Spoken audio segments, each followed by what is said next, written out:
তিন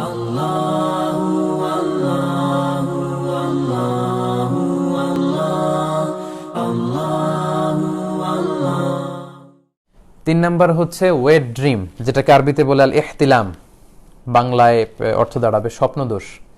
অর্থাৎ রমাদানের দিনের বেলা আপনি ঘুমিয়ে আছেন, এমন কিছু হয়তো স্বপ্নে দেখেছেন যেটার কারণে আপনার উত্তেজনা চলে এসেছে এবং সিমেন আউট হয়েছে, দেহ থেকে বীর্যপাত হয়েছে। তো এটার কারণে কিন্তু আপনার রোজা ভাঙবে না, কারণ আপনি ঘুমিয়েছিলেন। আমরা শুরুতেই শুনেছি যে রুফি আল কালাম আন সালাসা আনিন নাইমি হাত্তা ইয়াস্তাইকিযা, ঘুমন্ত ব্যক্তির উপর থেকে শরীয়তের বিধানকে রহিত করা হয়েছে যতক্ষণ না সে জাগ্রত হয়। তো ঘুম অবস্থায় তো আপনি ইচ্ছাকৃত এটা করেননি, ফলে এই যে আপনার সিমেন আউট হলো, এতে করে আপনার রোজা ইনশাল্লাহ ভাঙবে না। জাস্ট আপনার জন্য গোসল ফরজ হয়েছে। আমরা জানি যে সিমেন আউট হলে, দেহ থেকে বীর্যপাত হলে গোসল ফরজ হয়। আপনি ঘুম থেকে উঠেই তাড়াতাড়ি গোসল করে নেবেন, এতে আপনার রোজা ভাঙবে না ইনশাল্লাহ। স্বপ্নদোষের কারণে রমাদানের দিনের বেলা স্বপ্নদোষ হলে, যেটাকে ওয়েট ড্রিম বলে, এতে আপনার রোজা ভাঙবে না।